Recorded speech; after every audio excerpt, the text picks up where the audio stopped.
Jillian, thank you. Investigators in California looking into the second death of an African-American man in the home of Democratic megadonor Ed Buck over the span of less than 2 years. The man, now being identified as 55-year-old Timothy Dean, he died of an apparent overdose. Back in July of 2017, 26-year-old Jamil Moore was found dead of a meth overdose in the same apartment. Our next guest has been sounding the alarm on Ed Buck for over a year. Journalist and political commentator Jasmine Canick joins us right now, live from LA with more. Jasmine, good morning to you. Good morning. Let's start at the beginning. Who is Ed Buck? Ed Buck is a major donor to the California Democratic Party, as well as a lot of its elected members. He's given lots and lots of money. He's a well-known animal rights activist, as well as an LGBT activist. And you, Jasmine, have been sounding the alarm. I think it was about 6 months ago. You essentially said, don't be surprised if something like what happened to Jamil Moore happens again. And now, lo and behold, sadly, it's happened again. Yes, we told them back in July of 2017, after numerous young men contacted me and told me about the very same sort of experiences that Jamil Moore had written about in his journal, that there was a pattern here, that this man was a predator, and that if they didn't stop him, that there was going to be another person that was going to die inside of Ed Buck's house. And 6 months after our district attorney, Jackie Lacey, declined to prosecute Ed Buck and Jamil Moore's death, we have Timothy Dean, who was found dead. Indeed. You've been doing some great reporting on this, and in fact, after Jamil Moore died, you became friends with some of his friends, and you were able to look at a journal that detailed some of the things that allegedly Mr. Buck had done. Right. So when Jamil passed away, his journal was on him. For whatever reason, the sheriff's detectives must not have looked through his belongings.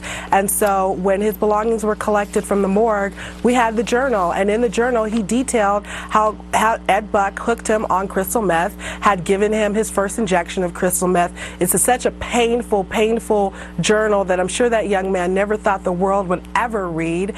And he told us exactly what happened to him. And after that journal was published, after I published that, that's when the sheriff's department decided to open a homicide investigation, but a lot of evidence from Ed Buck's apartment was already destroyed and gone. All right. You said with Ed Buck and the death they're investigating right now regarding 55-year-old Timothy Dean. Here's a statement from Mr. Buck's attorney on the death. Listen to this, Jasmine. The individual came over, had already been partying, apparently had already taken some substances. This is a situation where Mr. Buck has had longtime friends who unfortunately do not handle their life well. When you hear him say that, what do you think? He's getting paid to say that. If I was getting paid, I'd be doing that job as well. The fact of the matter is, 2 black men have died in this man's house of an overdose within 18 months.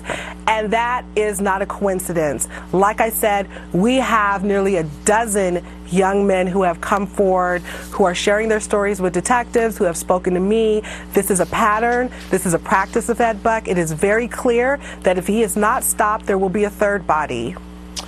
You have been a Democratic activist for a while. You worked on Capitol Hill. You worked in California politics. This is very upsetting to you personally. Why, regarding the Democratic Party? Because over 77% of black people in California vote Democrats. We vote for Democrats.